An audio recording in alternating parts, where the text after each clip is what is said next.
Hello student, Maurya देवी तापड़े कन्या महाविद्यालय के यूट्यूब चैनल में आप लोगों का स्वागत है। आज अपने पढ़ने वाले हैं इस वीडियो के अंदर फंक्शन प्रोटोटाइप।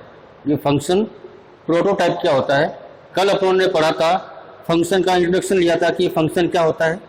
आज अपने उसी टॉपिक को, यानी जो आपका टॉपिक चल रहा था फंक्शन वाला, उसी को आगे अपने कंटिन्यू करते हैं और देखते हैं कि फंक्शन में फंक्शन प्रोटोटाइप क्या होता है, इसको किस प्रकार से डिक्लेयर करते हैं या डिफाइन करते हैं। अपने साथ में ये भी देखेंगे कि इस वीडियो के अंदर कि फंक्शन, जब आप यूजर डिफाइन फंक्शन क्रिएट करते हैं तो उस फंक्शन के क्या क्या एलिमेंट्स होते हैं, यानी आपको किन किन एलिमेंट्स का उपयोग करना पड़ता है एक फंक्शन को डिक्लेयर और डिफाइन करने के लिए। कौन सा फंक्शन? User define function. तो शुरू करते हैं। देखिए होता क्या है कि जब आप फंक्शन का नाम, फंक्शन का टाइप और उस फंक्शन के अंदर उपयोग में आने वाली पैरामीटर या आर्गुमेंट की जो लिस्ट है, तो इन सब चीज़ों को क्या कहा जाता है? इन सब चीज़ों को कहते हैं फंक्शन प्रोटोटाइप। क्या कहते हैं? फंक्शन प्रोटोटाइप कहते हैं। जिस प्रकार से आप कोई सिंपल प्रोग्राम के अंदर कोई वेरिएबल क्या करते हो? डिक्लेयर करते हो। तो आप क्या करते हो? उसके लिए आप उसको बताते हो ना इस प्रकार से कि वेरिएबल कैसा है, इंट प्रकार का है और उसका नाम क्या है? ए है। वेरिएबल का टाइप बताते हो, यानी उसका डाटा बताते हो, फिर वेरिएबल का नाम बताते हो, तब जाके आप इस वेरिएबल का प्रयोग पूरे प्रोग्राम में आप कर सकते हो। उसी प्रकार से जब कोई आप यूजर डिफाइंड फंक्शन प्रोग्राम में काम में लेना चाहते हैं तो उस फंक्शन का प्रोटोटाइप पहले आपको बताना पड़ता है कि मैं ये फंक्शन काम में लूंगा, ये फंक्शन का टाइप ये होगा, ये फंक्शन का नाम ये होगा, इसमें पैरामीटर लिस्ट इतनी होगी और इस टाइप की होगी, और फिर उसको टर्मिनेट किया जाएगा और फिर जाके आप उस फंक्शन को क्या करते हो? डिफाइन कर सकते हो। ये तो होता है फंक्शन को डिक्लेयर करना। जो फंक्शन, जो प्रोटोटाइप है वो क्या है आपका? एक तरह का आप बोल सकते हो कि ये फंक्शन को डिक्लेयर करना है। डिक्लेयर करने के बाद में आपको फंक्शन को क्या करना पड़ता है? डिफाइन करना पड़ता है, और डिफाइन के बाद में आप क्या करते हो? फंक्शन को कॉल कर सकते हो।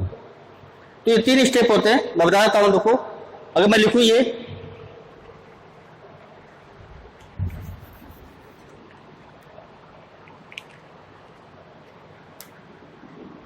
पहले बात करते हैं अपने फंक्शन के एलिमेंट्स कौन कौन से हैं। यानी अगर आप एक यूजर डिफाइंड फंक्शन प्रोग्राम में बनाते हो या उसको यूज में लेते हो तो आपको उन फंक्शन को कौन कौन से एलिमेंट आपको काम में लेने पड़ेंगे, यानी उसके तत्व कौन कौन से होते हैं वो देखते हैं।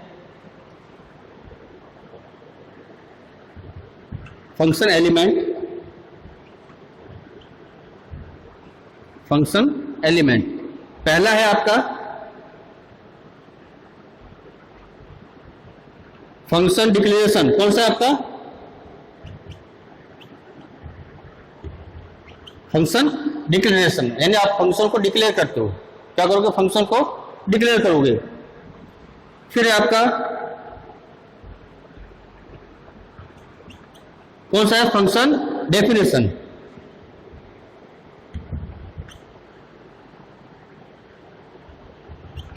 फंक्शन डेफिनेशन होगा। फिर होगा आपका फंक्शन कॉल। फंक्शन कॉल क्या होगा आपका? देखो, आपके जो फंक्शन, आप यूजर डिफाइंड फंक्शन जब बनाएंगे प्रोग्राम में तो आपके ये 3 एलिमेंट्स होंगे। फंक्शन को डिक्लेरेशन करना, फंक्शन को डेफिनेशन करना और फिर फंक्शन को कॉल करना। इन 3 एलिमेंट्स का प्रयोग करोगे एक यूजर डिफाइंड फंक्शन को प्रोग्राम में यूज करने के लिए। तो अपने इनको बारी बारी से देखते हैं। आज अपने किसके बारे में देखेंगे? फंक्शन का डिक्लेरेशन देखेंगे और फंक्शन की कॉलिंग देखेंगे और फंक्शन की डेफिनेशन अपन देखेंगे नेक्स्ट वीडियो में, क्योंकि ये थोड़ा टॉपिक क्या हो जाएगा आपका? बड़ा हो जाएगा, वीडियो ज़्यादा बड़ा हो जाएगा। इसलिए आज अपने ये जो फंक्शन डिक्लेरेशन और कॉलिंग फंक्शन के बारे में अपने देखेंगे। पहले बात करते हैं फंक्शन का डिक्लेरेशन।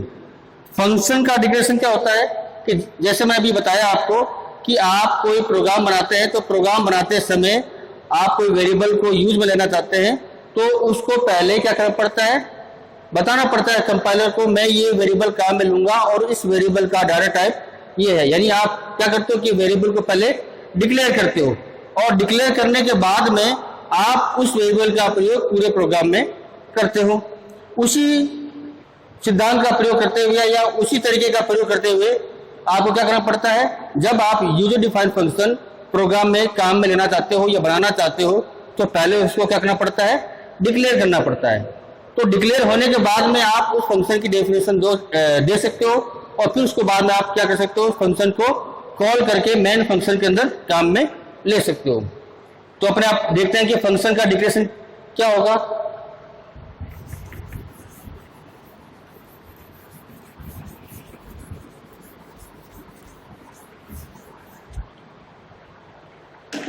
देखिए, जब आप फंक्शन को डिक्लेयर करते हो तो फंक्शन को डिक्लेयर करने के लिए आपको 4 चीजें चाहिए होगी। कौन कौन सी होगी मैं लिख देता हूं आपको। पहला है फंक्शन टाइप, फंक्शन टाइप, ठीक है। दूसरा है आपका फंक्शन नेम,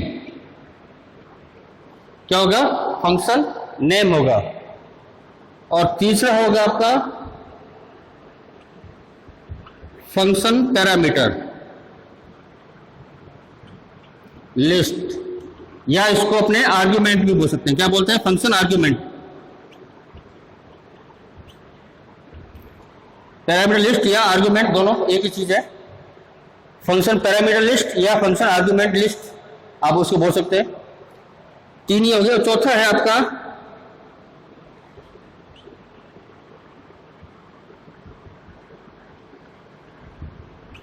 टर्मिनेटिंग सेमीकोलन। क्या होगा, टर्मिनेटेड सेमीकोलन, यानी आपको फंक्शन को टर्मिनेट करना पड़ेगा सेमीकोलन के साथ में। जब आप फंक्शन को डिक्लेयर करते हैं, डिफाइन करते समय नहीं, केवल ये डिक्लेरेशन की है। अब इसकी सिंटैक्स की बात करते हैं तो क्या नाम है, सिंटैक्स किस प्रकार से लिखा जाएगा वो देखते हैं। जैसे पहले क्या है आपका फंक्शन का टाइप। पहले फंक्शन के टाइप में क्या होता है पर ये देखते हैं कि फंक्शन का टाइप का एक नाम और है इसको बोलते हैं return type. Return type, function type या रिटर्न टाइप इसको बोल सकते हैं। देखो, फंक्शन टाइप या जो आपका रिटर्न टाइप वो क्या होता है कि जब आप कोई फंक्शन क्रिएट करते हो, जब आप कोई यूजर डिफाइंड फंक्शन बनाते हो तो उस फंक्शन वो फंक्शन क्या करता है कि कोई ना कोई मान क्या करता है, रिटर्न करता है। कोई ना कोई क्या करता है, मान वो रिटर्न करता है। और तो वो किस प्रकार का मान आपका रिटर्न करेगा किसके अंदर, मेन फंक्शन के अंदर, तो वो इसमें लिखा जाता है फंक्शन का रिटर्न टाइप क्या है। यानी फंक्शन किस प्रकार का मान आपका भेजेगा या रिटर्न करेगा वो निश्चित किया जाता है इस फंक्शन टाइप से या रिटर्न टाइप से इसको निश्चित किया जाता है। अगर आप फंक्शन में मान नहीं भेजना चाहते हैं तो आप उसके लिए वॉइड कीवर्ड का प्रयोग कर सकते हो। आप कोई फंक्शन का मान भेजना चाहते हैं तो आपका वो आप उसका क्या नाम है, उसका फंक्शन टाइप लिख सकते हो। फंक्शन टाइप आपका रिटर्न भी हो सकता है, फ्लोट भी हो सकता है और कैरेक्टर भी हो सकता है, यानी किसी प्रकार का भी हो सकता है, डबल भी हो सकता है। कैरेक्टर ही क्या हो सकता है आपका, डबल प्रकार का भी हो सकता है, लॉन्ग भी हो सकता है। तो ये आपके क्या हो सकता है, रिटर्न टाइप हो सकते हैं। तो आप इन फंक्शन टाइप का प्रयोग करते हुए आप अपने प्रोग्राम में फंक्शन टाइप बना सकते हो।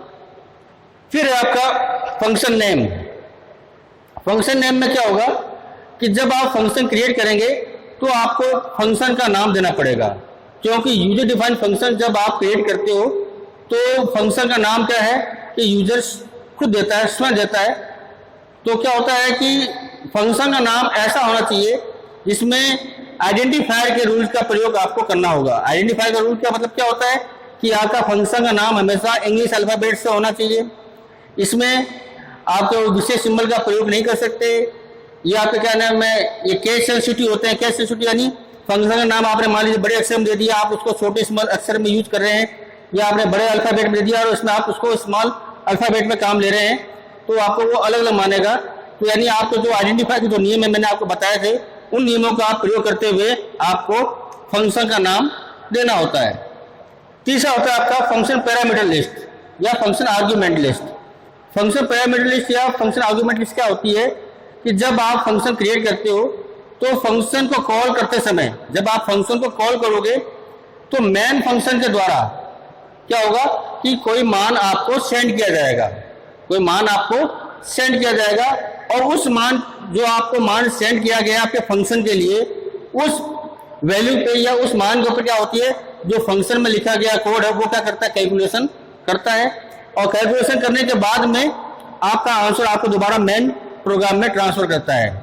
तो ये जो पैरामीटर लिस्ट है मैं भी बताऊंगा क्या होती है दोबारा से एक एग्जांपल के थ्रू। तो इसको बोला जाता है पैरामीटर लिस्ट। फिर होता है आपका टर्मिनेटेड सेमीकोलन, यानी आप जब फंक्शन को डिक्लेयर कर देते हो तो उसको टर्मिनेट करना पड़ता है। तो उसका सिंटेक्स देखते हैं कि इसका सिंटेक्स क्या होगा, मैं आपको और बताता हूँ इनके बारे में। पहला होगा आपका फंक्शन टाइप, फंक्शन टाइप लिखा जाएगा, फिर लिखा जाएगा function name, function name small bracket में आएगा आपका पैरामीटर लिस्ट, पैरामीटर लिस्ट, या जिसको आप आर्गुमेंट लिस्ट भी बोल सकते हैं। फिर बाद में ये होगा आपका टर्मिनेट किससे, सेमीकोलन से। तो इसी चीज को क्या बोला जाता है, इसी चीज को आप क्या बोलेंगे, फंक्शन प्रोटोटाइप बोल सकते हैं। क्या बोल सकते हैं, फंक्शन प्रोटोटाइप। यानी एक फंक्शन को जब डिक्लेयर करते हैं तो डिक्लेयर करते समय उसके टाइप, उसका नाम, उसकी पैरामीटर लिस्ट जब यूजर बताता है, डिक्लेयर करता है, उसी को क्या बोला जाता है, फंक्शन प्रोटोटाइप बोला जाता है। ठीक है, तो ये तो इसका क्या हो गया, सिंटेक्स हो गया।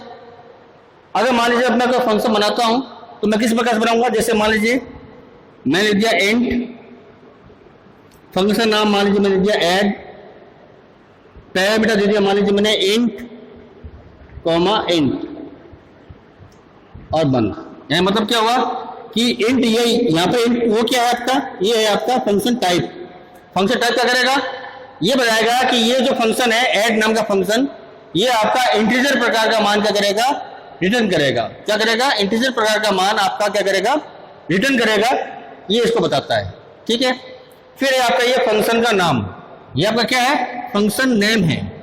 ये आपका फंक्शन नाम यूजर अपने हिसाब से दे सकता है। जैसे मान लीजिए मैं कोई ऐड का फंक्शन बनाता हूं, यानी मैं दो संख्याओं को जोड़ने का कोई फंक्शन बना रहा हूं, तो मैंने उसका क्या नाम दे दिया, मैंने उसका नाम दे दिया ऐड दे दिया, तो मैंने ए डबल डी ऐड कर दिया। ठीक है, तो ये फंक्शन का नाम हो गया। फिर ये दोनों इंट इंट ये क्या है, ये है आपके पैरामीटर लिस्ट। ये क्या है आपके पैरामीटर लिस्ट।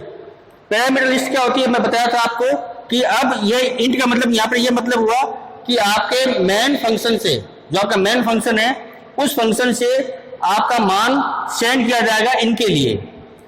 इनके लिए आपका क्या किया जाएगा, मान सेंड किया जाएगा। यानी ये इंट इंट ये बताता है कि मैं जो फंक्शन बनाऊंगा उसमें मैं दो इंटीजर प्रकार के पैरामीटर काम में लूंगा, या इंटीजर प्रकार की वैल्यू मैं काम में लूंगा, ये यहाँ पे इसको बताता है। और लास्ट में क्या होगा आपका, सेमीकोलन से टर्मिनेट होगा, यानी टर्मिनेशन सेमीकोलन आप लगा के इसको क्या करोगे, बंद करोगे। तो ये होगा आपका फंक्शन का डिक्लेरेशन, यानी फंक्शन को मैं इस प्रकार से डिक्लेयर करता हूं किसी प्रोग्राम के अंदर। अभी देखिए ये जो पैरामीटर लिस्ट है वो अलग अलग भी हो सकती है, ऐसी नहीं है कि वो आपके पैरामीटर क्या हो सकती है, आपकी अलग अलग हो सकती है, इस प्रकार की हो सकती है। मैं इस प्रकार से देख सकता हूं इंट ऐड फ्लोट और इंट। इसका मतलब ये हुआ कि एक मान जो मेन फंक्शन से भेजा जाएगा वो फ्लोट प्रकार का होगा, और दूसरा मान आपका क्या होगा, इंटीजर प्रकार का होगा। इन जो ये सीक्वेंस यहाँ पे है, उसी सीक्वेंस के आधार पर क्या होगा, आपका मान मेन फंक्शन से सेंड किया जाएगा। यानी आपका क्या होगा, एक्चुअल वो आपका जो मेन फंक्शन का जो मान होगा आपका कहलाएगा, वो आपका कहलाएगा एक्चुअल पैरामीटर कहलाएगा, और ये आपका होगा फॉर्मल पैरामीटर। क्या होगा आपका, फॉर्मल पैरामीटर होगा। मैं अगर चाहता हूं कि किसी प्रकार का मान रिटर्न नहीं हो तो मैं ये लिख सकता हूं, मैं जो वॉइड ऐड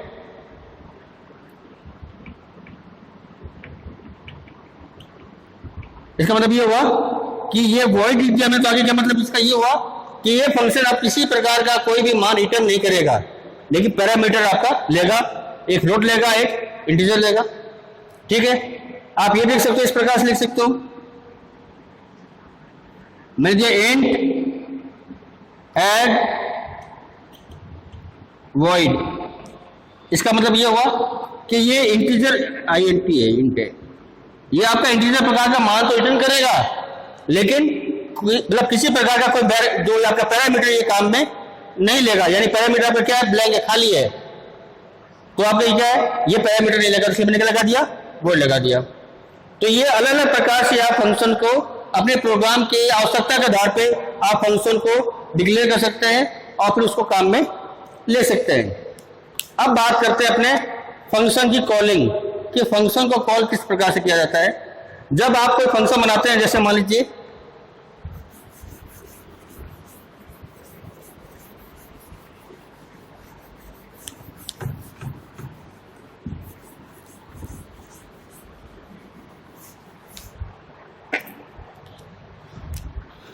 मान लो आपने कोई फंक्शन बनाया, एंड ऐड, जो मैंने भी फंक्शन बनाया था उसमें मैंने लिख दिया मान लीजिए एंड और एंड। मैंने ये आपको क्या बताया था, मैंने ये फंक्शन का प्रोटोटाइप मैंने बनाया था। इसमें मैं आपको फंक्शन बनाता हूं, मैंने दिया and add and A comma and B, ठीक है। तो ये मैंने क्या किया, मैंने एक ऐड नाम का फंक्शन बनाया जिसमें मैं ए और बी दो वेरिएबल काम ले रहा हूं, जिनका जो टाइप है वो किस प्रकार का है, इंटीजर प्रकार का। यानी आपके मेन फंक्शन से जो मान सेंड होगा वो आपका इंटीजर प्रकार का सेंड होगा। वो किसके लिए होगा, ए और बी के लिए होगा, ठीक है। अब मान लीजिए मैंने यहाँ पे लिखा मेन फंक्शन, लिखा मैंने लिखा मेन फंक्शन। आपका मेन फंक्शन में अब मुझे क्या करना है, एक काम और करते हैं इसमें थोड़ा सा। जैसे मान लीजिए ये आपका क्या है, कुछ स्टेटमेंट लिखी हुई है जो आपके एग्जीक्यूट होगी। फंक्शन को जब आपने कॉल करेंगे तो इसमें क्या होगा, आपका ये एग्जीक्यूशन होगा। मैं मेन फंक्शन यहां लिख देता हूं,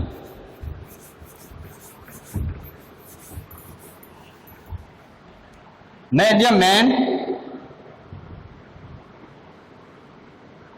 और मैंने इसमें एक वेरिएबल लिया इंट, मान लीजिए एक्स ले लिया मैंने। तो अब मैं क्या करूंगा, मैं अब एक्स के अंदर क्या कर रहा हूं, मैं इस फंक्शन को कॉल कर रहा हूं। कॉल किस प्रकार से किया जाएगा, कॉल करने का जो तरीका होता है या उसका जो सिंटैक्स होता है वो क्या होता है, फंक्शन नेम। क्या होता है, फंक्शन नेम और उसकी आर्ग्यूमेंट की संख्या, यानी उसका आर्ग्यूमेंट लिस्ट इसकी। तो मैंने दिया एक्स बराबर ऐड, ऐड क्या हो गया आपका, फंक्शन का नाम हो गया।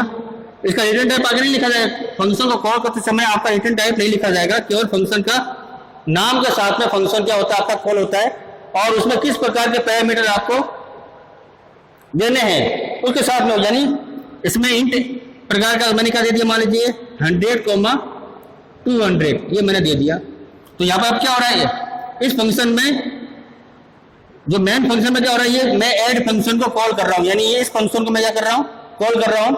और इसमें जो मान दिया मैंने 100 और 200 वो किसके लिए है, 100 किसके लिए है आपका, 100 है आपका इंट ए के लिए और 200 है आपका इंट बी के लिए।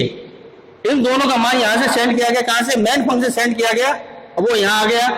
अब जो कैलकुलेशन करानी है तो आप इस फंक्शन में अलग से आप करवाओगे, और जो कैलकुलेशन होने के बाद में आप रिटर्न कीवर्ड के द्वारा वापस मान यहां भेज सकते हो, अपने मेन फंक्शन में भेजोगे और यहाँ पर आप अपना आउटपुट दे दोगे प्रिंट एफ में, एफ के द्वारा %d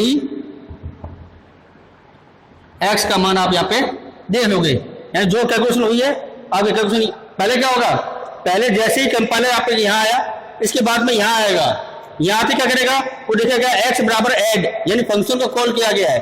तो आपका जो सीधे ये इस वैल्यू को लेके यानी 100-200 को लेके कहाँ जाएगा, सीधे ऐड नाम के फंक्शन पे आपका प्रोग्राम घूमने चला जाएगा। यहाँ पर यहाँ आ जाएगा, जहाँ आपने फंक्शन बनाया वहां आ जाएगा, वहां फंक्शन पे क्या कैलकुलेशन हुई है वो उसको करेगा। करने के बाद में रिटर्न कीवर्ड की सहायता से वो मान को क्या करेगा, इस ऐड नाम के फंक्शन में ले आएगा। और जो आपका यहाँ पर असाइनमेंट ऑपरेटर है वो क्या करता है कि राइट साइड के मान को हमेशा लेफ्ट साइड के वेरिएबल में दे देता है। यानी ऐड का मान जो यहाँ कैलकुलेशन हुई है वो कैलकुलेशन होकर कहाँ आएगी, यहाँ पे, और वो आपके एक्स में आ जाएगा और एक्स का मान अपने यहाँ पे क्या कर लेंगे, प्रिंट कर लेंगे।